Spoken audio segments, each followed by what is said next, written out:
Many ask the question, when should I start investing?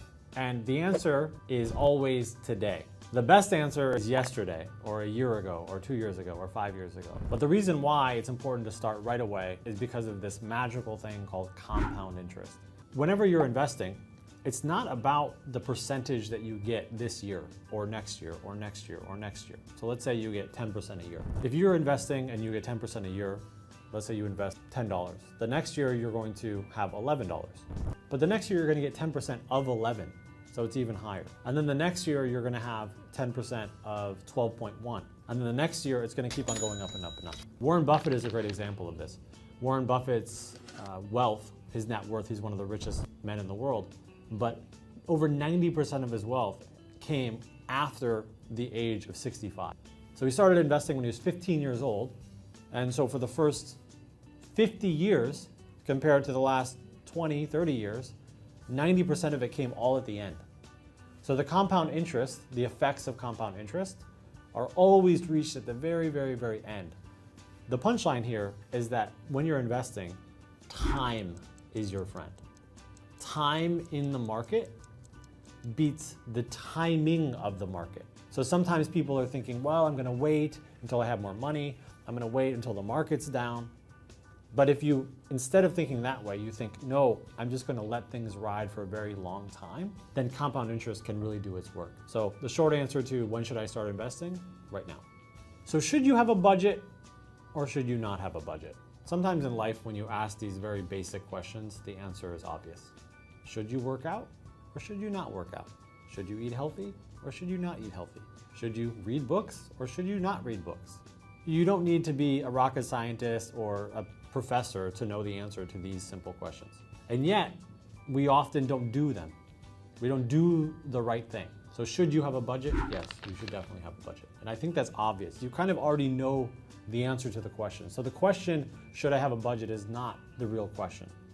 The question is, how can I maintain a budget when my momentary, hedonistic, dopamine-obsessed desires are making it such that it's difficult to keep a budget? That's your real question, right? So how do you do that? In a lot of things in life, if you want to delay gratification, you have to have a big why. You have to attach your momentary sacrifice to a very large goal at the end of the rainbow. So should you have a budget or should you not have a budget? Yes, you should have a budget. For investing, especially in yourself when you're young, I recommend 10-15% of your revenue or your salary to reinvest in yourself. If you've reached a certain pinnacle of your career and you don't need to invest in your own company or really aggressively in your own education, you can kind of switch to books or YouTube or things that are a little bit more inexpensive. Then you can obviously have 10 or 15% of your budget going towards assets that will return cash flow to you or will appreciate over time. But it's important to note that whenever you're thinking about your budget, I wouldn't get too rigid about it. Some people are very practical and they're very particular, but the way that I like to approach it is just be aware of what's going on. Be self-aware to know that, oh, maybe I shouldn't have 70% of my revenue going towards my rent because I want to be in this fancy place. Or maybe I shouldn't have 30% of my budget going towards a car so that I can feel good about myself and have status. A lot of it's just self-awareness. There's a really good book called I Will Teach You to Be Rich by Ramit Sethi. And there's a really good point in there. And one is to be self-aware about what you really enjoy. So if you really enjoy, let's say, a particular video game, and it brings you absolute joy, okay? And you know that there's nothing else in life that will really give you that level of dopamine, okay? And you're unapologetic about it. I use video games as an example on purpose. You really like this, okay? And you say, I know that it might not be the greatest thing for my career, but for 2 hours a day, it's cathartic for me. I really like playing the game. And in the game, I can pay money to get some sword or some coin or whatever it may be that helps you out.